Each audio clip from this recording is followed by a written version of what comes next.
नमस्कार दोस्तों, NS Ruby classes में आपका स्वागत है। हम लोग ज्योग्राफी पढ़ रहे थे जिसमें हम लोग देख लिए थे भारत की अवस्थिति।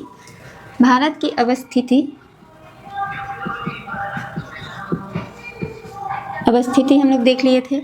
अक्षांशीय और देशांतरीय विस्तार देख लिए थे भारत का। अक्षांशीय और देशांतरीय विस्तार देख लिए थे और देशांतरीय विस्तार देख लिए थे, जिसमें हम लोग पीओके के बारे में पढ़े थे, ऑक्साइड चेन के बारे में पढ़े थे और सेवन सिस्टर्स के बारे में पढ़े थे। सेवन सिस्टर स्टेट, ठीक है, सेवन सिस्टर स्टेट के बारे में पढ़े थे। चलिए, अगर हम अवस्थिति की बात करेंगे तो आप लोग को पता है कि उत्तरी अक्षांश और पूर्वी देशांतर, उत्तरी अक्षांश और पूर्वी देशांतर में नॉर्थ ईस्ट में हम लोग रहते हैं। ठीक है, हमारा इंडिया कहाँ पर है? उत्तरी अक्षांश और पूर्वी देशांतर में। अक्षांशीय विस्तार की बात किए थे तो उसमें हम बताए थे कि भारत का अगर हम बातचीत करेंगे तो उत्तरी अक्षांश में है, यहाँ पर उत्तरी अक्षांश में है, तो हम देख पाए थे कि 6 डिग्री 45 मिनट से उत्तरी अक्षांश से 37 डिग्री 6 मिनट उत्तरी अक्षांश तक फैला हुआ है। पूरब से पश्चिम हम देखे थे 68 डिग्री 7 मिनट पूर्वी देशांतर से लेकर 97 डिग्री 25 मिनट पूर्वी देशांतर तक क्या है, फैला हुआ है। ये हम लोग बातचीत किए थे। लेकिन अगर मुख्य भाग की बात करेगा तो 8 डिग्री 4 मिनट से 37 डिग्री 6 मिनट तक फैला हुआ है। लंबाई चौड़ाई का भी हम लोग बातचीत कर लिए थे। सेवन सिस्टर में हम लोग देख पाए थे। सेवन सिस्टर का बातचीत करेंगे अगर हम, तो इसमें हम लोग देख पाए थे, ये है सिक्किम, ठीक है। सेवन सिस्टर में सिक्किम नहीं आता है, ठीक है। यहाँ से पश्चिम बंगाल सटता है। अब यहाँ से ये जो है अरुणाचल प्रदेश, ये है सेवन सिस्टर में अरुणाचल प्रदेश, टवर्गी ना होगा, अरुणाचल प्रदेश, ठीक है। और यहाँ पर हो जाएगा नागालैंड, मणिपुर, मिजोरम और ये है त्रिपुरा, ठीक है। और ये है मेघालय और ये हो जाएगा असम। असम टोटल 7 पड़ोसी राज्य से सटता है। 1 2 3 4 5 इससे सटेगा, 1 2 3 4 5 6 और ये हो जाएगा 7 पश्चिम बंगाल से सटेगा, ठीक है। 7 पड़ोसी राज्य से सटता है कौन? असम। और ये सेवन सिस्टर का द्वार भी है, इसी से एंट्री लेंगे तभी सेवन सिस्टर में जा पाएंगे। और सेवन सिस्टर के बारे में आपको याद रखना है कि ये भारत के कुल क्षेत्रफल का 2.62 लाख किलोमीटर क्षेत्रफल में फैला है। 2.62 लाख किलोमीटर स्क्वायर में क्या है, फैला हुआ है, क्षेत्रफल में फैला हुआ है। पूरे भारत के क्षेत्रफल का 2.62% में क्या है, यहाँ पर ये देखेंगे सेवन सिस्टर में आ जाएगा, जिसमें 7 राज्य है, 1 2 3 4 5 6 7, ठीक है। कौन कौन राज्य है सो देख लिए हैं, ठीक है। चलिए, अरुणाचल प्रदेश के बारे में याद रखिएगा। ये ऐसा राज्य है जहाँ सबसे पहले सूर्य का किरण, मतलब सूर्य का प्रकाश यहाँ पे पड़ता है, इसीलिए इसका नाम अरुणाचल है। अरुण जिस पर पड़ेगा, तो सबसे पहले सूर्य का किरण कहाँ पर पड़ता है, तो अरुणाचल, क्योंकि पृथ्वी जो है पश्चिम से पूरब की ओर घूमता है, तो सबसे पहले यहीं पे पड़ेगा, ठीक है, अरुणाचल पर। सबसे लास्ट में सूर्य का किरण कहाँ, गुजरात में पड़ता है, ठीक है। सबसे लास्ट में सूर्य का किरण गुजरात में पड़ता है। चलिए, नेक्स्ट हम लोग बातचीत किए थे मानक समय रेखा और कर्क रेखा के बारे में। मानक समय रेखा और कर्क रेखा के बारे में बात किए थे। कर्क रेखा, ठीक है। हम मैपिंग कर लेते हैं, हम इसको मिटाएंगे, इसको मिटा लेते हैं। सेवन सिस्टर वाला आपको याद हो गया होगा, कितना राज्य है, 2.62 लाख किलोमीटर स्क्वायर में फैला हुआ है, ठीक है। चलिए, अब हम जानेंगे यहाँ पर मानक समय रेखा की बात करेंगे तो 82.5 डिग्री है, ठीक है। और कर्क रेखा का बात करेंगे तो 23.5 डिग्री है, ठीक है। और ये दोनों रेखा हम यहाँ पर मैपिंग करेंगे तभी आएगा समझ में अच्छा से। चलिए, मैपिंग कर लेते हैं, ठीक है। हमारा उतना अच्छा मैपिंग तो होता नहीं है, बट हम कोशिश कर रहे हैं कि हो जाए अच्छा। चलिए देखिए, अगर हम बात करेंगे यहाँ पे कर्क रेखा की, ठीक है, कर्क रेखा की, तो 8 राज्यों से होकर गुजरता है कर्क रेखा। कितना राज्य से होकर गुजरता है? 8 राज्य। हम कल आपको ट्रिक भी बताए थे, लेकिन ट्रिक से अच्छा है आप ऐसे ही याद कर सकते हैं, ठीक है। गुजरात, यहाँ से थोड़ा सा हिस्सा राजस्थान का सकता है। उसके बाद यहाँ देखिएगा तो क्या है, मध्य प्रदेश है, ठीक है। उसके बाद यहाँ पर है छत्तीसगढ़। बिहार नहीं सकता, बिहार के निचला हिस्सा झारखंड है, वो सकता है, ठीक है। बिहार यहाँ है, बिहार के नीचे क्या है, झारखंड है, तो झारखंड से होकर गुजरता है, जबकि बिहार से होकर नहीं गुजरता है, ठीक है। और यहाँ ये हो गया छत्तीसगढ़, और ये हो जाएगा यहाँ पर पश्चिम बंगाल, ठीक है। और इधर हो जाएगा ये त्रिपुरा, ऐसे करके त्रिपुरा, यहाँ से त्रिपुरा, और टीटी मिलेगी मिजोरम, मिजोरम, ठीक है। और यहाँ हो जाएगा त्रिपुरा, और ये पश्चिम बंगाल, ये झारखंड, ये है छत्तीसगढ़। देखिए 1 2 3 4 5 6 7 8, कितना राज्य गुजरता है? तो 8 राज्य गुजरता है, किससे? कर्क रेखा से होकर 8 राज्य से होकर कर्क रेखा गुजरता है, ठीक है। और मानक समय रेखा की बात करेंगे तो 5 राज्य से होकर गुजरता है, ठीक है। मानक समय रेखा यहाँ से जाएगा, भारत के एकदम बीचों बीच से होकर जाएगा, ठीक है। इसको कहेंगे मानक, भारतीय मानक समय रेखा, ठीक है। और ये 82.5 डिग्री पर है, 82.5 डिग्री पर है, जो ग्रीनविच लाइन से, यहाँ मान लीजिए कि ग्रीनविच लाइन है 0 डिग्री देशांतर, ठीक है। ग्रीनविच लाइन 0 डिग्री देशांतर, उससे ये 5.5 घंटा आगे है, 5.5 घंटा आगे है।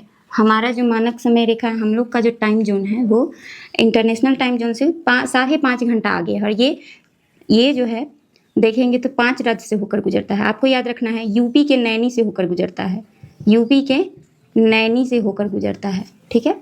यूपी के नैनी से होकर गुजरता है, ये आपको याद रखना है। उसके बाद उसके नीचे है छत्तीसगढ़, और ये एक दूसरे को छत्तीसगढ़ में काटता है, एक दूसरे को छत्तीसगढ़ में काटता है, बघेलखंड के पठार के निकट सूरजपुर जिला में काटता है, छत्तीसगढ़ के सूरजपुर जिला में काटता है, सूरजपुर जिला, ठीक है। सूरजपुर जिला में एक दूसरे को काटता है। कौन सा पठार है? तो बघेलखंड का पठार है, बघेलखंड का पठार है, ठीक है। बघेलखंड के पठार सूरजपुर जिला में, छत्तीसगढ़ के सूरजपुर जिला में, जो किसके निकट है? बघेलखंड के पठार के निकट, छत्तीसगढ़, याद रखिएगा, ठीक है। सूरजपुर जिला में एक दूसरे को क्या करता है? कर्क रेखा और मानक समय रेखा एक दूसरे को कहाँ पर काटता है? तो सूरजपुर जिला में, कहाँ? छत्तीसगढ़ में। अब आपको याद रखना है, छत्तीसगढ़ से होकर गुजरता है, और याद रखिएगा मध्य प्रदेश से भी होकर गुजरता है। मानक समय रेखा छत्तीसगढ़ और मध्य प्रदेश दोनों से होकर गुजरता है। हम तो ऐसे गोल गोल करके बना दिए हैं, लेकिन मध्य प्रदेश का थोड़ा सा हिस्सा यहाँ भी आएगा इस टाइप से, ठीक है, जिससे होकर दोनों गुजरेगा, मानक समय रेखा और कर्क रेखा दोनों गुजरेगा। तो आपको याद रखना है कि मध्य प्रदेश और छत्तीसगढ़ जो है, मध्य प्रदेश और छत्तीसगढ़, थोड़ा सा ज़्यादा गंदा हो गया ना, ठीक है। मध्य प्रदेश और छत्तीसगढ़ का बात करेंगे, हम इधर लिख देते हैं, मध्य प्रदेश और छत्तीसगढ़, इन दोनों से होकर दोनों रेखा गुजरता है, मानक समय रेखा और कर्क रेखा दोनों। मानक समय रेखा 82.5 डिग्री, ठीक है, 82.5 डिग्री, और कर्क रेखा 23.5 डिग्री, ठीक है। ये दोनों रेखा जो है छत्तीसगढ़ और मध्य प्रदेश से होकर गुजरता है। बाकी अगर हम बात करेंगे तो यूपी के नैनी से होकर गुजरता है मानक समय रेखा, एमपी से होकर गुजरता है, छत्तीसगढ़ से होकर गुजरता है। अगला देखेंगे तो यहाँ पर है उड़ीसा, ठीक है, उड़ीसा से होकर गुजरता है, और उसके नीचे है आंध्र प्रदेश, ठीक है। तो आप देख लिए 5 राज्य कौन कौन? यूपी, मध्य प्रदेश, छत्तीसगढ़, उड़ीसा और आंध्र प्रदेश। क्या हो गया? 1 2 3 4 5। तो अगर मानक समय रेखा की बात करेंगे तो ये 5 राज्यों से होकर गुजरता है। कौन कौन राज्य है? तो आपको याद रखना है ऊपर से नीचे तक, यूपी, मध्य प्रदेश, छत्तीसगढ़, उड़ीसा और आंध्र प्रदेश, है ना। कितना है? 5 राज्य। कर्क रेखा का बात करेगा तो कर्क रेखा से कितना राज्य है? 8 राज्य। कौन कौन राज्य है? तो एक इधर से उधर याद करते चलना है। सबसे पहला राज्य आएगा गुजरात, ठीक है, सबसे पहला राज्य है गुजरात। दूसरा कौन है? राजस्थान। तीसरा कौन है? मध्य प्रदेश। चौथा कौन है? तो चौथा आपको याद रखना है कि बिहार के नीचे वाला क्या हो जाएगा? छत्तीसगढ़ के बाद आ जाएगा झारखंड, ठीक है। छत्तीसगढ़ के बाद झारखंड, झारखंड, ठीक है। उसके बाद है झारखंड के बाद क्या है, पश्चिम बंगाल, ठीक है, पश्चिम बंगाल। उसके बाद है 7वां नंबर पर देखेंगे तो त्रिपुरा, क्या है, त्रिपुरा। 8वां कौन है, मिजोरम, कौन है, मिजोरम, त्रिपुरा और मिजोरम, लास्ट वाला दोनों। तो इस तरीके से 8 राज्य से होकर कर्क रेखा और 5 राज्य से मानक समय रेखा, और दोनों एक दूसरे को कहाँ पर काटती है, तो बघेलखंड पठार, कहाँ, सूरजपुर जिले में, छत्तीसगढ़ के सूरजपुर जिले में। और मध्य प्रदेश और छत्तीसगढ़ ऐसा राज्य है जिससे होकर दोनों ही रेखा गुजरती है, मानक समय रेखा और कर्क रेखा दोनों गुजरती है, ठीक है। चलिए अब हम इसको मिटाएंगे। आप समझ गए होंगे 8 राज्य है, 23.5 डिग्री से होकर गुजरती है, कौन, कर्क रेखा जो है 23.5 डिग्री अक्षांशीय रेखा है, ठीक है। तो हम बातचीत कर लिए 7 सिस्टर के बारे में। और चलिए अब आगे हम बातचीत करते हैं जो मानक समय रेखा है वो और कहाँ कहाँ से होकर गुजरती है, ठीक है। मिर्ज़ापुर नैनी से होकर गुजरता है, ये देखिए नैनी जो है मिर्ज़ापुर, यूपी के मिर्ज़ापुर से होकर गुजरता है मानक समय रेखा। अब हम बातचीत करते हैं कि मानक समय रेखा और कहाँ से होकर गुजरती है, कितने महासागर से और कितने महाद्वीप से होकर गुजरता है, ठीक है। हम बातचीत करते हैं, थोड़ा सा हम यहाँ पर मैपिंग करेंगे, ठीक है। सूरजपुर जिला आपको नहीं भूलना है, छत्तीसगढ़ के सूरजपुर जिला में एक दूसरे को काटती है कर्क रेखा और मानक समय रेखा। हम यहीं पर मैपिंग करेंगे कि मानक समय रेखा और कहाँ कहाँ से होकर गुजरती है, ठीक है। देखिए मानक समय रेखा की बात करेंगे, यहाँ मान लीजिए भारत है, यहाँ से होकर गुजरता है, ठीक है। उसके नीचे हिंद महासागर है, हिंद महासागर है, ठीक है, हिंद महासागर है। और उसके नीचे देखेंगे तब अटलांटिक है, अटलांटिक, ठीक है। उसके ऊपर क्या है, आर्कटिक महासागर है, क्या है, एशिया के ऊपर आर्कटिक महासागर, आर्कटिक महासागर, क्या है, आर्कटिक महासागर। तो उसके नीचे हो जाएगा आर्कटिक महासागर, हिंद महासागर नीचे है, और इसको दक्षिणी महासागर के नाम से भी जाना जाता है। अटलांटिक को बहता हुआ महाद्वीप है नीचे वाला, इसको हम दक्षिणी महासागर के नाम से जानेंगे, महासागर, ठीक है। और ये हो गया आर्कटिक, और ये है एशिया, और उसमें यहाँ है भारत, ठीक है। तो आपको याद रखना है जो मानक समय रेखा है ये ग्रीनविच लाइन से कितना आगे है, 0 डिग्री देशांतर जो है, 0 डिग्री देशांतर जो आप देख पाए थे, 0 बीचों बीच से होकर गुजरता है, ठीक है, 0 डिग्री देशांतर। इससे मानक समय रेखा कितना आगे है, 5.5 घंटा आगे। हम लोग टाइम में 5.5 घंटा क्या है, आगे हैं।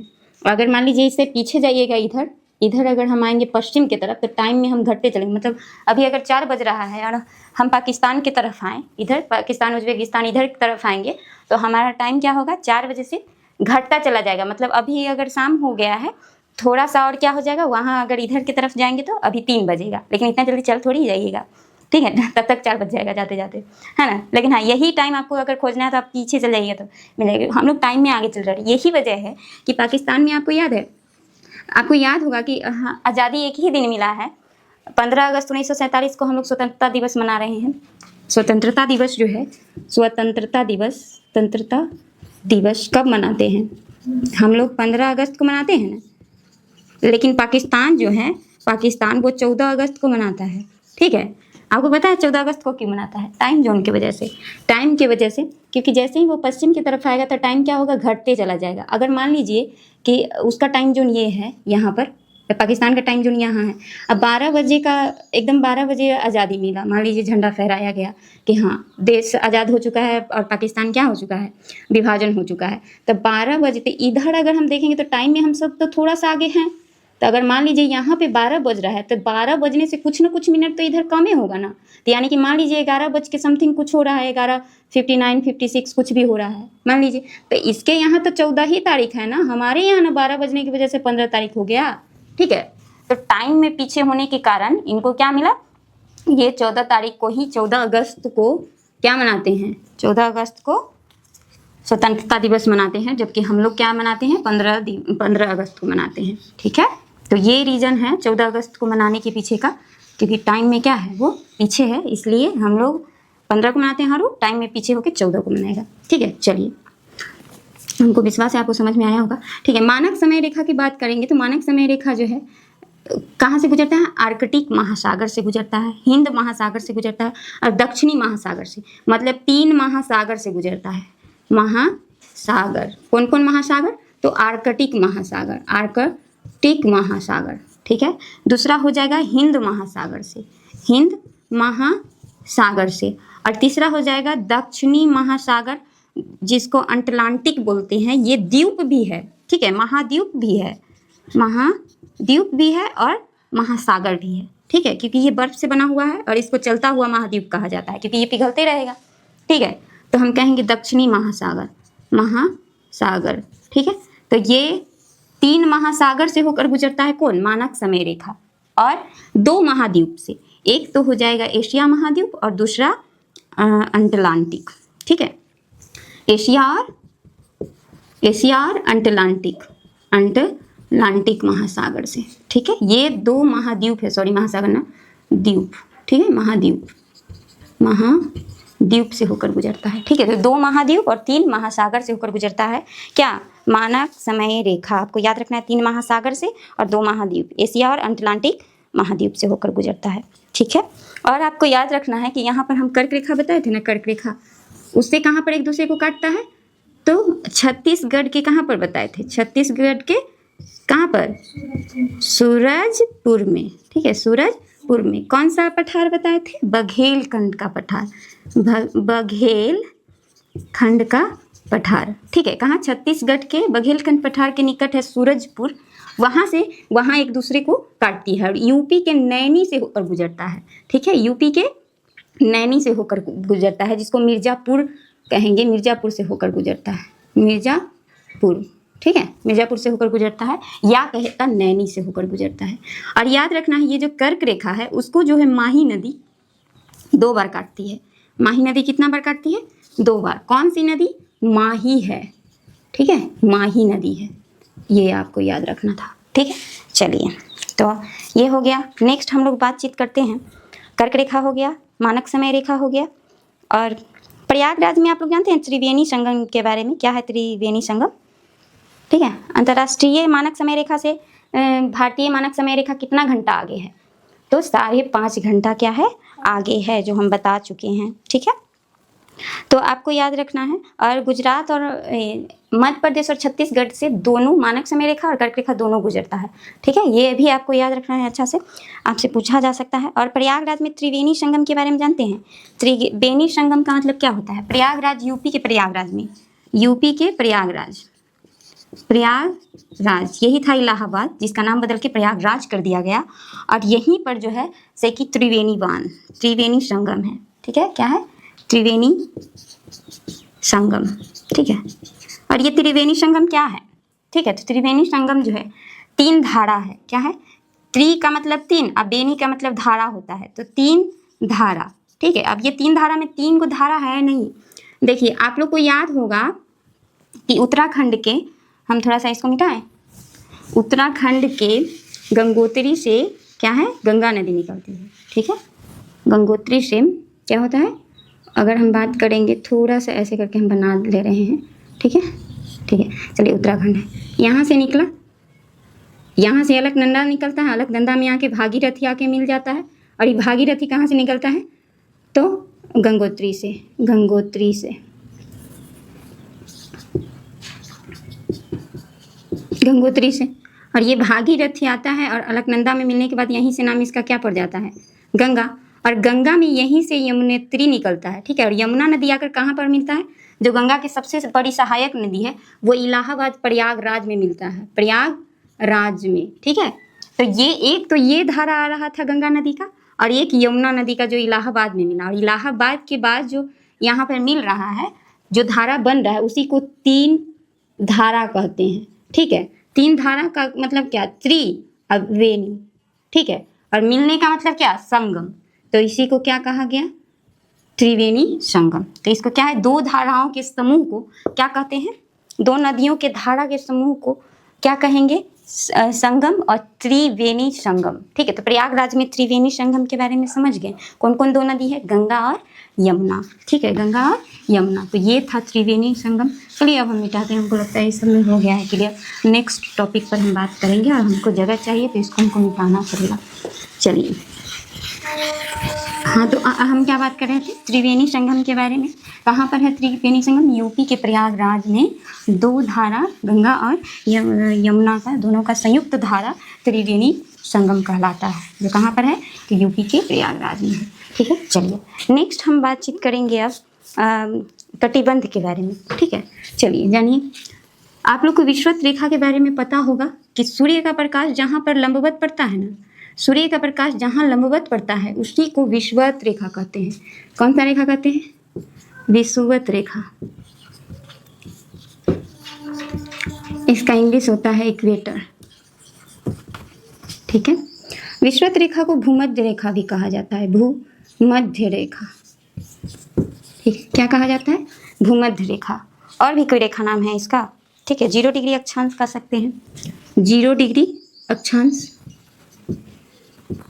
ठीक है, और इस तरीके से 0 डिग्री से 1 2 3 4 होते होते यहाँ से यहाँ तक कितना आएगा?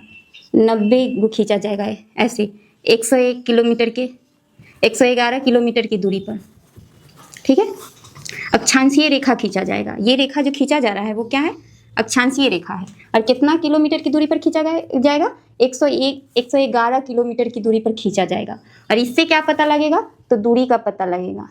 ठीक है, दूरी का पता लगाया जाएगा। किससे? तो अक्षांश से।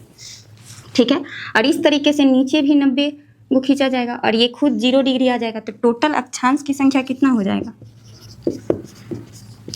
टोटल अक्षांश जो है वो हो जाएगा ऊपर 90 नीचे 90 और प्लस एगो 0 डिग्री। तो क्या हो गया? 181 गो क्या हो गया? अक्षांशीय रेखा हो गया। ठीक है, अक्षांशीय रेखा हो गया। लेकिन आपको याद रखना पड़ेगा कि अक्षांशीय रेखा में देखिए यहाँ देशांतर को अगर खींचेंगे तो आप देखिएगा कि विषुवत रेखा के नज़दीक काफ़ी दूरी है। ठीक है, और ध्रुव के पास आते ही, पोल के पास आते ही इसको ध्रुव बोलते हैं। ये भी ध्रुव है, पोल है। ठीक है, तो पोल के पास आते ही क्या हो रहा है? यहाँ देखिए ज़्यादा चौड़ा है और वहाँ जाते जाते क्या हो रहा है? लंबाई कम जा रहा है। तो ये एक बिंदु के समान यहाँ और यहाँ हो जाएगा। जबकि हम तो गिनती कर लिए रेखा में। अब देखिए रेखा क्या होते आ रहा है? कमते आएगा, कमते आएगा, कमते कमते कमते कमते क्या हो जाएगा? एकदम यहाँ पर बिंदु समान बन जाएगा, बिंदु। ठीक है, और केवल ये बिंदु नहीं, एक तो यहाँ बिंदु और एक यहाँ, तो 2 बिंदु को हम रेखा में गिन लिए। 2 बिंदु को तो हम रेखा में, अक्षांशीय रेखा है, ये रेखा है, तो 2 बिंदु को हम गिन लिए थे तो घटा देते हैं तो 179 आ जाएगा। यानी कि अक्षांशीय रेखा पूछेगा, अक्षांशीय रेखा तो कितना है? रेखा पूछेगा तो 179 है, जिसमें से 2 घटा देंगे। क्यों? क्योंकि क्या होता है, अब आप देखते होंगे इस तरीके से अगर आपको बनाकर दे दिया जाता है मैप, और मान लीजिए ये ग्लोब दिया हुआ है और यहाँ पर मैप दिया हुआ है, तो आप देखते होंगे कि यही ग्लोब पर एकदम छोटा दिख रहा है। कोई यहाँ का क्षेत्र क्या हो रहा है?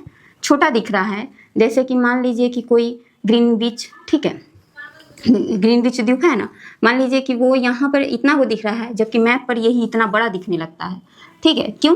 क्योंकि ये तो था बिंदु समान और मैप पर हम इसको क्या बना दिए? रेखा बना दिए, जिससे ये देश था छोटा और दिखा दिए मैप पर कैसा हो गया? रेखा की वजह से बड़ा दिखने लगा। ठीक है, तो अपने वास्तविक आकार से बड़ा दिखने लगता है किस पर? मैप पर। जबकि वास्तव में ग्लोब पर देखेंगे तो छोटा रहता है। क्यों?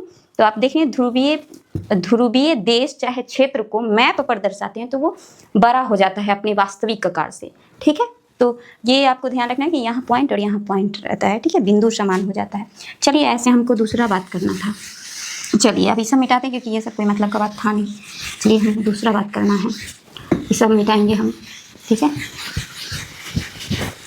चलिए तो अब हम बातचीत करते हैं कि कितने कटिबंध में इसको बांटा गया है, उस पर बातचीत करेंगे।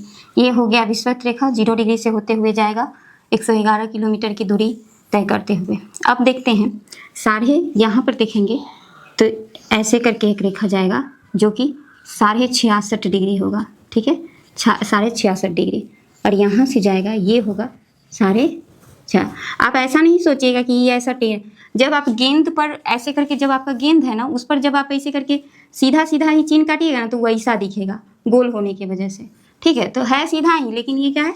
गोल होने की वजह से ऐसा दिखेगा, अक्षांशीय रेखा है सो। ठीक है, तो देखिए यहाँ पर 66.5 डिग्री, सॉरी 66.5 नहीं, 23.5 डिग्री। ठीक है, दक्षिण 23.5 डिग्री क्या है साउथ में, और 23.5 डिग्री उत्तर में जाएंगे तो कर्क रेखा मिलेगा। 23.5 डिग्री उत्तर में जाएंगे तो कर्क रेखा। ये 111 किलोमीटर की दूरी था। जीरो अक्षांश से ही सब मिटा देते हैं, आप लिख लीजिएगा, जिस समय लिखेंगे ना उसी टाइम लिख लीजिएगा। 23.5 डिग्री जो है इसको कर्क रेखा कहेंगे, कर्क रेखा। तो ये जो पृथ्वी है ये कर्क रेखा 23.5 डिग्री पर झुका हुआ है। क्या है, इस तरीके से झुका हुआ है। कितने डिग्री पर, तो आप याद रखिएगा 23.5 डिग्री पर ऐसे करके झुका हुआ है। ठीक है, कितना डिग्री पर है, 23.5 डिग्री पर झुका हुआ है। इसको कर्क रेखा कहते हैं। इसी के बारे में तो बता रहे थे कि भारत के 8 राज्यों से होकर गुजरता है। कर्क रेखा के बारे में बता रहे थे कि मानक समय रेखा और कर्क रेखा एक दूसरे को छत्तीसगढ़ में कहाँ पर काटती है, सूरजपुर में काटती है। ठीक है, बघेलखंड के पठार बता रहे थे ना। और मानक समय रेखा के बारे में क्या बता रहे थे, यहाँ से जो ग्रीनविच लाइन है उससे 5.5 घंटा जो भारत के बीचों बीच से होकर गुजरेगा मानक समय रेखा खींचा जाता है बीचों बीच से, ताकि टाइम का पता लगाया जा सके। ठीक है, चलिए तो 23.5 डिग्री यहाँ पर हो गया। अब हम 23.5 डिग्री और ऊंचा जाएंगे तो कितना हो जाएगा, 66.5 डिग्री। ठीक है, इसको कौन सा रेखा कहेंगे, तो यहाँ पहले नीचे अ आएगा, अ और ऊपर क्या आएगा, आ। तो ऐसे करके आर्कटिक याद रखिएगा, आर्कटिक। ठीक है, आर्कटिक वृत्त। ठीक है, और नीचे क्या है, अंटार्कटिक। ठीक है, 66.5 पर यहाँ क्या है, 66.5 पर अंटार्कटिक है, अंटार्कटिक। ठीक है, अंटार्कटिक वृत्त। ठीक है, और यहाँ पे अंटार्कटिक महाद्वीप भी है। अगर आप महाद्वीप का बातचीत कीजिएगा तो आप लोग को हम थोड़ा सा महाद्वीप के बारे में भी बताना चाहेंगे। आपको याद होगा यहाँ पे अंटार्कटिक जो है, यहाँ देखिए, अगर हम महाद्वीप की बात करेंगे तो यहाँ पर हो जाएगा एशिया, जिसमें भारत है। ठीक है, एशिया। ठीक है, उसके बाद अगर हम यहाँ पर बात करेंगे तो यहाँ पर है दक्षिण अफ्रीका। ठीक है, अफ्रीका जो दूसरा बड़ा महाद्वीप है, 1, 2। और यहाँ पर देखेंगे तो उत्तरी अमेरिका है। ठीक है, उत्तरी अमेरिका, नॉर्थ अमेरिका, और ये हो जाएगा साउथ अमेरिका, उत्तरी अमेरिका, दक्षिणी अमेरिका। ठीक है, उसके बाद यहाँ पर है यूरोप। ठीक है, यूरोप, और यहाँ पर है वही महाद्वीप नीचे वाला, इसी नाम से अंटार्कटिक। ठीक है, महाद्वीप। ठीक है, लेकिन कुछ विद्वान इसको महाद्वीप न मान के महासागर मानते हैं, महासागर। ठीक है, तो कभी कभी इसको महासागर कहा जाएगा। क्यों, क्योंकि ये क्या है, शीत कटिबंध में पड़ता है। तो यही आपको हम समझाना चाह रहे हैं कि शीत कटिबंध में पड़ने के कारण यहाँ बर्फ ही बर्फ है। ठीक है, और जब बर्फ है तो बर्फ क्या है, पिघल के चलेगा, तो उसको गतिशील महाद्वीप कहा जाता है। ठीक है, और बर्फ एक तरह से पानी ही है, तो उसको महासागर का श्रेणी दिया गया है, महाद्वीप का भी दिया गया है। ठीक है, तो आप समझ जाइएगा टोटल कितना है। और यहाँ पर हो जाएगा ऑस्ट्रेलिया। ठीक है, ये 5वां बड़ा महाद्वीप है। 1, 2, 3, 4 दक्षिण अफ्रीका, 5 यूरोप, 5 ये हो जाएगा, 6वां हो जाएगा यूरोप, और 7वां है ऑस्ट्रेलिया। तो सबसे छोटा महाद्वीप कौन है, ऑस्ट्रेलिया, और सबसे बड़ा कौन है, एशिया। ठीक है, तो आपको ये समझना है कि इस वाले क्षेत्र जो है ये बर्फीला क्यों है, तो यही समझने के लिए आपको ये समझना पड़ेगा। तो इस वाले क्षेत्र को क्या कहते हैं, उष्णकटिबंधीय। यहाँ पर सूर्य का प्रकाश डायरेक्टली पड़ रहा है विषुवत रेखा पर। ठीक है, डायरेक्ट पड़ रहा है, तो इसको कौन सा रेखा कहेंगे, उषान देगा। अब जहाँ धूप पड़ेगा उसको क्या, आप वहाँ के आदमी को काला काला देखिएगा, वहाँ बहुत ज़्यादा बारिश होगा जहाँ पे सूर्य का प्रकाश पड़ेगा। क्यों बारिश होगा, क्योंकि वहाँ के समुद्र से क्या होगा, वाष्पन की क्रिया स्पीड में होगा, और वाष्पन की क्रिया स्पीड में हो रहा है तो बारिश उतना ही ज़्यादा स्पीड में बादल बना के नीचे बारिश गिराएगा, तो वहाँ बारिश होगा। तो जाहिर सी बात है जहाँ पर धूप है और जहाँ बारिश हो रहा है, मतलब धूप और पानी जहाँ है वहाँ पेड़ पौधा का कमी नहीं होगा, तो पेड़ पौधा भी रहेगा। और जहाँ पेड़ पौधा है वहाँ आप जीव जंतु ज़्यादा देखिएगा, जैव विविधता आपको देखने को मिलेगा जहाँ पर ज़्यादा क्या है। और उसके बाद वहाँ के आदमी का स्किन कैसा रहेगा, काला रहेगा, धूप डायरेक्ट पड़ने की वजह से। ठीक है, तो आप यहाँ पर देख पाइएगा विषुवत रेखा पर डायरेक्ट धूप क्या होता है, पड़ता है, लंबवत पड़ता है। तो इसको कौन सा कटिबंध करते हैं, याद करने के लिए कि जहाँ धूप पड़ेगा उसको उष्ण देगा। ठीक है, तो उष्ण कटिबंधीय क्या है, उष्ण कटिबंधीय। ठीक है, उष्ण कटिबंधीय है। ठीक है, उष्ण कटिबंध। ठीक है, उष्ण कटिबंध इसको कहते हैं tropical zone. Tropical zone, tropical zone, PICAL हो ना, ठीक है, ट्रॉपिकल जोन, उष्णकटिबंधीय इसको कहते हैं। उसके बाद ऊपर वाला हिस्सा क्या कहलाएगा, तो ये पूरा क्या है, उष्णकटिबंधीय। आप देखिएगा तो विषुवत रेखा के 0 डिग्री अक्षांश के 23.5 डिग्री उत्तर 23.5 डिग्री दक्षिण तक डायरेक्ट धूप पड़ेगा। तो इस क्षेत्र को हम क्या कहेंगे, उष्णकटिबंध। क्या कहेंगे, उष्णकटिबंध। और थोड़ा सा ऊपर चले जाएंगे तो इसको हम उपोष्ण कहेंगे। थोड़ा सा ऊपर तक अगर हम इस वाले क्षेत्र को क्या कहेंगे, उपोष्ण। क्या कहेंगे, उपोष्ण। ये वाला क्षेत्र कहेंगे उपोष्ण। ठीक है, उपोष्ण कटिबंध। क्या कहेंगे, उपोष्ण कटिबंध। सब ट्रॉपिकल। क्या कहेंगे, सब ट्रॉपिकल। सब ट्रॉपिकल कहते हैं उपोष्ण कटिबंध। और याद रखिएगा ये इसी उपोष्ण कटिबंध में देखिए 23.5 डिग्री यहाँ है ना, इसी में हम लोग देखिए बिहार को अगर आप पूरे इंडिया में देखिएगा तो बिहार कहाँ है, तो कर्क रेखा के थोड़ा सा ऊपर है। आप ध्यान दिए हैं, बिहार से होकर कर्क रेखा नहीं गुजरता है, जबकि झारखंड से होकर गुजरता है। यहाँ बिहार है और यहाँ है झारखंड, और इस झारखंड से होकर कर्क रेखा गुजर रहा है, और उसके थोड़ा सा ही ऊपर हम क्या बोले हैं कि उपोष्ण कटिबंध है। उपोष्ण कटिबंध है। तो इसका मतलब बिहार जो है किस क्षेत्र में आ जाएगा, तो उपोष्ण कटिबंध में आता है। बिहार किस में आएगा, तो उपोष्ण कटिबंध में आएगा। याद रखिएगा, बिहार उपोष्ण कटिबंध में आता है। ठीक है, सब ट्रॉपिकल जोन में आएगा, सब ट्रॉपिकल जोन। ठीक है, अब आगे हम बात करेंगे, उपोष्ण कटिबंध समझ लिए। ठीक है, नीचे भी उपोष्ण कटिबंध है। अब इसके आगे हम देखते हैं, थोड़ा सा देखिएगा तो यहाँ डायरेक्ट धूप पड़ रहा है, तो यहाँ पर थोड़ा सा धूप पड़ेगा। ठीक है, थोड़ा सा ठंडा गर्मी दोनों रहेगा।